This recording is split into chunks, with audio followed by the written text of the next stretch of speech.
បាទយើងបានក្រោយពីយើងបង្កើត database ហើយអញ្ចឹងខ្ញុំនឹងបង្កើតនៅ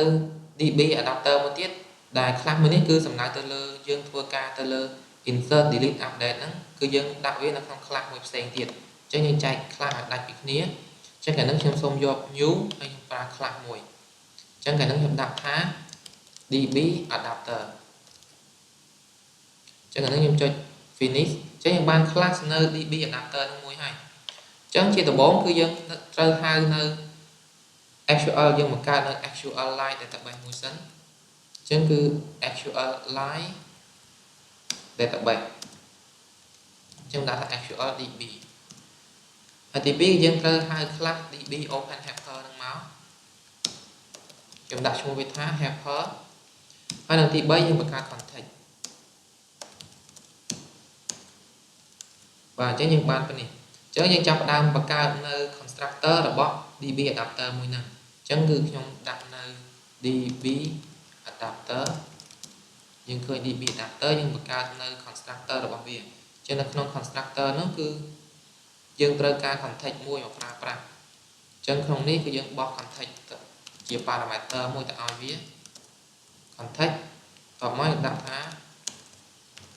this.context ស្មើនឹង context អញ្ចឹងយើងបាន constructor របស់វាមួយហើយអញ្ចឹងបន្តមកទៀតគឺយើងនៅពេលដែលយើងចង់ធ្វើការ database គឺយើងត្រូវតែទៅបើកយើងត្រូវបើកហើយយើងត្រូវបិទអញ្ចឹងដើម្បីបើកយើងបង្កើតmethod មួយដើម្បីបង្កើតវាឲ្យហើយអញ្ចឹងថ្ងៃនេះគឺខ្ញុំដាក់នៅ public method របស់វាគឺយើងយកប្រភេទជា DB adapter open to read អញ្ចឹងយើងបាន method នេះសម្រាប់បង្កើតនៅដើម្បីឲ្យយើងអាច read នៅ database នឹងបានមកអញ្ចឹងនៅក្នុងនេះដំបូងគឺយើងយក helper របស់វាយើងបង្កើតនៅ object របស់ DB open helper អញ្ចឹង open helper ហើយយើងបោះ context នេះចូលតមកទៀតក៏យើងត្រូវបង្កើតនៅ SQL ដែលយើងបានបង្កើតគឺ SQL DB យើងបានឃើញមិញនេះហើយនឹងស្មើ helper .get readable database អញ្ចឹងគេ open to read យើងដាក់ get readable database នឹងចូលអញ្ចឹងដោយសារយើងប្រភេទជា DB អញ្ចឹងយើងត្រូវការ return តម្លៃមួយអញ្ចឹងដាក់ return this អញ្ចឹង return class មួយនេះទៅអញ្ចឹងបាន method មួយ open to read ដើម្បី read database អញ្ចឹងយើង write database យើងក៏មានដាក់យើងបង្កើតមួយទៀតគឺ public មួយទៀតគឺ DB adapter ដូចគ្នាដាក់ថា open to write ដើម្បីធ្វើការ write database មួយហ្នឹងបាទអញ្ចឹងគឺដូចគ្នាកន្លែងហ្នឹងគឺយើងយក helper របស់វាទៅបង្កើតនៅ object របស់ DB open helper ហ្នឹងអញ្ចឹងវាមាន context ហើយទី2គឺយើងយក SQL DB ស្មើនឹង helper បាទអញ្ចឹងដោយសារ write គឺយើង get writable database ហើយចុងក្រោយគឺយើងមាន return តម្លៃមួយទៅឲ្យវាដែរគឺ return this បាទយើងមាន read យើងមាន write ហើយក៏ complex function សំខាន់ទៀតគឺយើងពេលដែលយើងបើកហើយក៏យើងត្រូវបិទដែរអញ្ចឹងគេដាក់ void close អញ្ចឹងដល់បើ close គឺយើងគ្រាន់តែយក SQL DB ហ្នឹង .close បាទដោយសារតែ get readable និង writable វាប្រើប្រាស់ញឹកញាប់អញ្ចឹងយើងបង្កើតវាដាក់ក្នុង method ឲ្យហើយអញ្ចឹងលើកក្រោយយើងអាចហៅ method ហ្នឹងទៅប្រើជាការស្រេចអញ្ចឹងយើងបានប៉ុណ្ណេះហើយសម្រាប់ read ហើយនិង write ចូលទៅក្នុង database បាទអញ្ចឹងឥឡូវខ្ញុំនឹងធ្វើការ save វាខ្ញុំសូម close កានេះ all សិនអញ្ចឹង run ដំបូងគេគឺនៅក្នុង main activity មួយនេះអញ្ចឹងគឺយើងសាក run នៅ application នឹងមើលតើការបង្កើត database របស់យើងបានជោគជ័យឬអត់បាទអញ្ចឹងដំបូងគឺយើងយក DB open helper យើងដាក់ឈ្មោះថា helper ហើយយើងបង្កើតមួយទៀតគឺ DB adapter ដាក់ឈ្មោះវាថា adapter នៅក្នុង on create នេះយើងនឹងចាប់ផ្ដើមបង្កើតនៅ object របស់វាស្មើនឹង new DB open helper អញ្ចឹងត្រូវការ context យើងបោះ this មួយទៅឲ្យវាហើយទី2គឺយើងយក adapter នេះមកបង្កើត new DB adapter អញ្ចឹង context មួយយើងបោះ this តបមកយើងយក adapter នេះ dot open to drive ចឹងកណ្ដឹងប៉ុណ្ណឹងយើងអាច save ហើយខ្ញុំនឹងទៅ run សាកមើលហើយយើងទៅមើលក្នុង logcat តើ database របស់យើងបាន create ហើយឬនៅ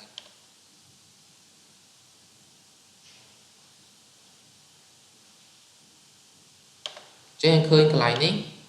form របស់យើងបានដំណើរការហើយចឹងខ្ញុំសូមទៅមើល logcat យើងចូលមកកាន់ logcat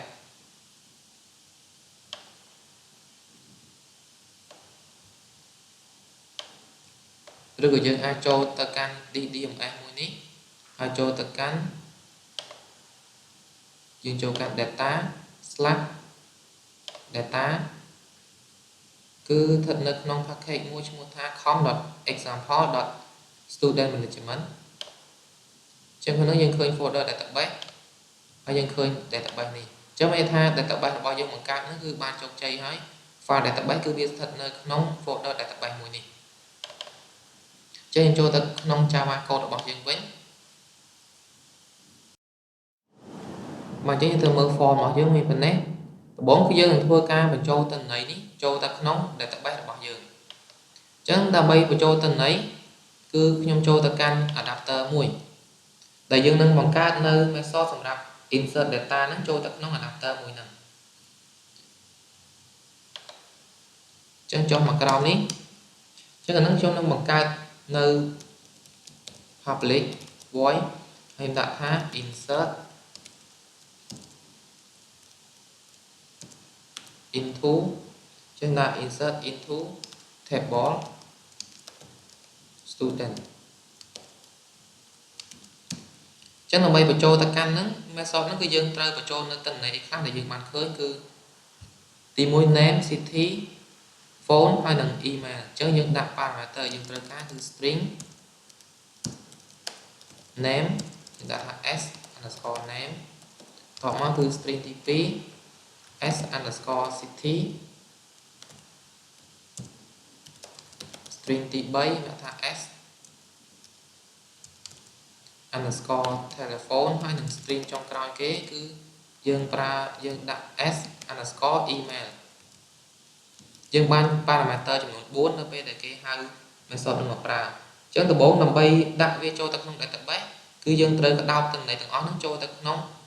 content value មួយអញ្ចឹងយើងត្រូវបង្កើតនៅ content value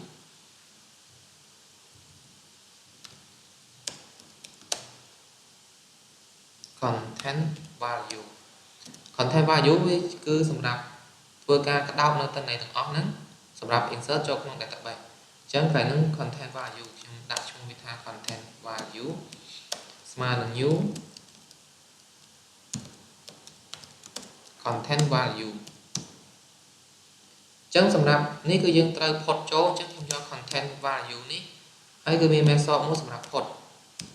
ញ្ចឹងគឺមាន string key ហើយនិង string value គឺមាន key មួយ value អញ្ចឹង key ទី1គឺ name ហើយចំពោះ ID គឺយើងចាំបាច់បញ្ចូលទេដោយសារយើងកំណត់បាញ់មិញគឺយើងដាក់ឲ្យវានៅ auto increment អញ្ចឹង key name ដើម្បីកុំឲ្យខុស key របស់យើងគឺយើងមានប្រកាសស្រាប់ដែលជា schema នៅក្នុង helper នេះអញ្ចឹងគឺ field ទាំងអស់នេះគឺយើងមានអស់ហើយដើម្បីកុំឲ្យវាខុស field នៅក្នុង database អញ្ចឹងហើយនឹងយើងអាចប្រើនៅ helper ដែលយើងបានបង្កើតហ្នឹង .s name អញ្ចឹង value វាគឺបានមកពី s_name ដែលជា parameter ដែលគេបោះមកនេះបាទអញ្ចឹងថ្ងៃហ្នឹងយើងខ្ញុំ copy ផាកកន្លែងនេះអញ្ចឹង field ទាំងអស់វាមាន4អញ្ចឹង s name s city telephone ហើយនឹងចុងក្រោយទៀតគឺ email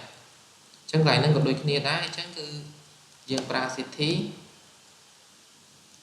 telephone ហើយនឹង email អញ្ចឹងយើងបានផុតតម្លៃទាំង4ហ្នឹងចូលទៅក្នុង content value តមកទៀតដើម្បី write បានគឺយើងប្រើ open to write ដើម្បីធ្វើការ write នៅ database មួយហ្នឹងអញ្ចឹងយើងបើក open to write ហើយតមកគឺយើងដាក់នៅ SQL DB ដែលយើងបានបង្កើតហ្នឹងហើយយើងថា dot insert អញ្ចឹងគឺវាមាន insert ស្រាប់នៅក្នុងតែម្ដងអញ្ចឹងទី1គឺ table បាទអញ្ចឹងគឺ table ឈ្មោះអីគេ table របស់យើងគឺយើងមានស្រាប់ដែរអញ្ចឹងយកនេះ dot table name ទី2ណា column text មានថាយើងកំណត់នៅ column មួយណាដែលអាចដាក់នៅ null value បានប៉ុន្តែក្នុង table របស់យើងគឺយើងសុទ្ធតែ not គឺយើង not allow null គឺយើងត្រូវតែមានទិន្នន័យទាំងអស់អញ្ចឹងកន្លែងហ្នឹងក៏មាន column ទេអញ្ចឹងខ្ញុំដាក់ null វាចោលអញ្ចឹង value វាបានមកពី content value បាទអញ្ចឹងកន្លែងហ្នឹងគឺយើងអត់ចាំបាច់ទៅ say query insert into table អីទេគឺនៅក្នុងនេះគឺមាន method ឲ្យយើងស្រាប់តែម្ដងនៅក្នុង SQL line database នេះគឺមាន method មួយឈ្មោះថា insert ឲ្យយើងតែម្ដងអញ្ចឹងយើងគ្រាន់តែបំពេញទៅតាម parameter ដែលវាចង់បានទៅគឺជាការស្រាប់អញ្ចឹងចុងក្រោយ complete នៅពេលដែលយើងដាក់ហើយគឺយើងត្រូវតែ close នៅ database មួយហ្នឹងអញ្ចឹងខ្ញុំដាក់ close អញ្ចឹងប៉ុណ្ណឹងគឺយើងបាន insert ហើយអញ្ចឹងយើងត្រឡប់មកកាន់ main activity របស់យើងវិញយើងត្រូវទៅចាប់នៅ reference ដែលជាប៊ូតុងនិង text view ទាំងអស់នេះចូលមកកាន់ហ្នឹងអញ្ចឹងទី1គឺយើងមាន edit text យើងដាក់នៅ edit text ed name ed underscore city ed telephone ហើយនឹង ed ចុងក្រោយគឺ email ចឹងបាទ edit text តមកគឺយើងនៅមានប៊ូតុងទាំងពីរនេះគឺប៊ូតុង save ហើយនិងប៊ូតុង show all អញ្ចឹងខ្ញុំបង្កើតប៊ូតុងមួយចូលដាក់ថា bt underscore save អញ្ចឹងយើងធ្វើ save មួយសិនអញ្ចឹងចាប់ពីនេះហើយយើងបាន create database ហើយយើងនឹងចាប់ផ្ដើមចាប់អញ្ចឹងខ្ញុំដាក់ថា name ស្មើនឹង edit text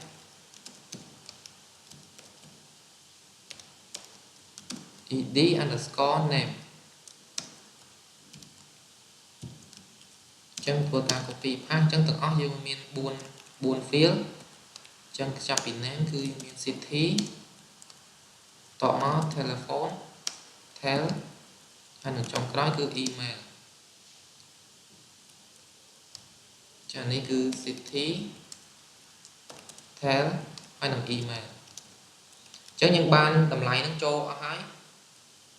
មួយទៀតគឺយើងត្រូវទៅធ្វើជាមួយនឹងប៊ូតុងវិញម្ដងអញ្ចឹងនៅពេលដែលគេ click save យើងនឹងឲ្យវា insert ចូលក្នុង database អញ្ចឹង btn save នឹងស្មើនឹងប្រភេទប៊ូតុងហើយយើងប្រើនៅ file view id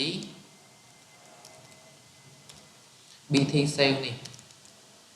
បាទអញ្ចឹងអានឹងខ្ញុំបង្កើត event click មួយទៅឲ្យវាអញ្ចឹងកន្លែងហ្នឹងគឺ btn save.set on click listener new on click listener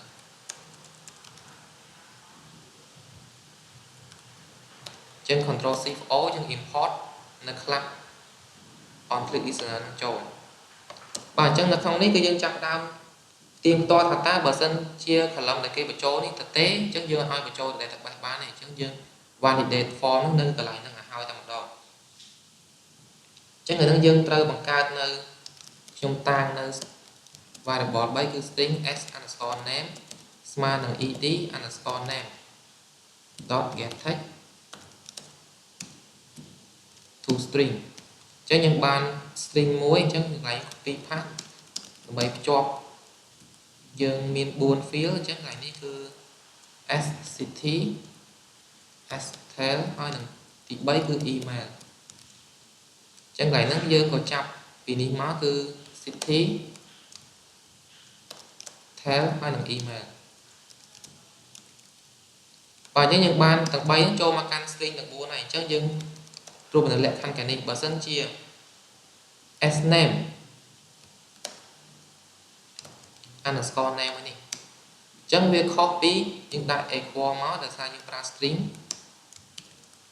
អញ្ចឹងបើសិនជាវាខុសពីទៅទេអញ្ចឹងថាវាមានតម្លៃអញ្ចឹងតើមានតម្លៃមិនយើងបញ្ចូលវាចូលទៅក្នុង database អញ្ចឹងខាងហ្នឹងយើងដាក់ដូចគ្នាចឹងមក s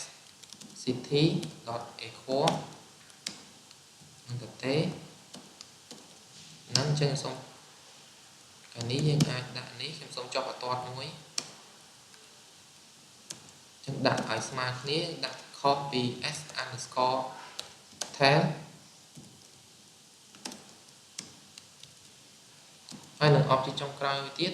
នឹងដូចគ្នា underscore email dot equal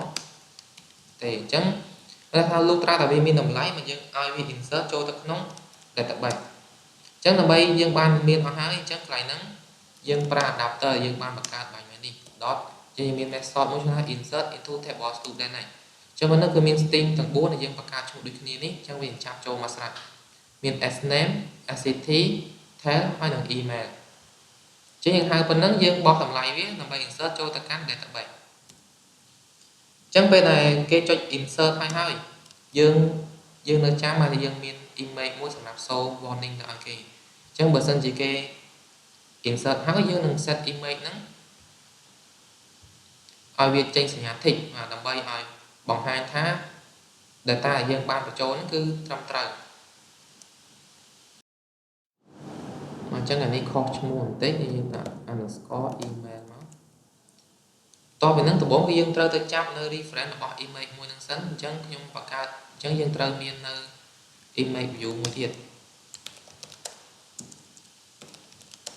អញ្ចឹងខ្ញុំមាន image view នៅថា im underscore warning ហើយយើងមាន text view tv underscore warning អញ្ចឹងថ្ងៃហ្នឹងយើងទៅចាប់នៅ reference របស់វាហើយអញ្ចឹងគឺ im warning នេះស្មើនឹង image view file view by id អញ្ចឹងគឺមាន image warning អញ្ចឹងទី2គឺ text warning ហ្នឹងក៏វាស្មើនឹង text view file view by id គឺ tv underscore warning នេះគ្នាអញ្ចឹងយើងត្រូវពាក្យ warning មកអញ្ចឹងយើងបានហើយអញ្ចឹងបើកន្លែងនេះបើសិនជាគេកន្លែងនេះគឺ insert ចូលហើយ insert ចូលហើយគឺយើងយកនៅ image នេះ warning.set image resource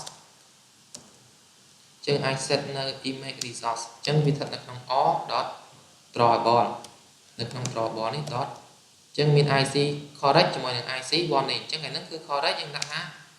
IC correct បាទប៉ុណ្ណឹងគឺយើងដាក់វាចូលអស់ហើយចឹងពេលគេហើយយើង clear screen ហ្នឹង clear text នៅក្នុងទាំងអស់ហ្នឹងចោលផងចឹងយើងកន្លែងនេះយើងដាក់នៅ tv underscore warning dot set text ទៅឲ្យវាទៅទេអញ្ចឹងវាមាន warning អីទេពេលគេបញ្ចូលបានជោគជ័យអញ្ចឹងយើងយក ed underscore name យើងយក name សិន dot set text នេះអញ្ចឹងយើង clear text នឹងចោលទាំងអស់អញ្ចឹងនេះខ្ញុំសូមធ្វើការ copy paste អញ្ចឹងមាន4 field អញ្ចឹងទី1គឺ field name city telephone ហើយនឹង email ចុងក្រោយអញ្ចឹងទី1គឺយើងបានលក្ខខណ្ឌដែល insert ចូលហើយអញ្ចឹងគឺនៅលក្ខខណ្ឌទី2អញ្ចឹងដាក់ l បើសិនជាខុសពីហ្នឹងគេថា field ដែលគេបញ្ចូលហ្នឹងក៏អត់មានតម្លៃទេអត់មានតម្លៃគឺយើងដាក់នៅ image warning នេះ .set image resource បាទអញ្ចឹងគឺដាក់យើងទាញយក or.drawable .ic warning មួយនេះហើយនៅ tv underscore warning នេះ .set text យើងដាក់ថា you យើងដាក់ថា cannot leave blank field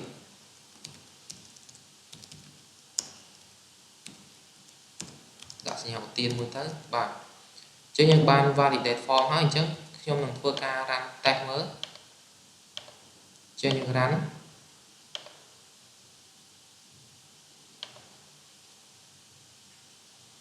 បាទអញ្ចឹងអានេះដំណើរការហើយអញ្ចឹងបើសិនតែខ្ញុំចុច save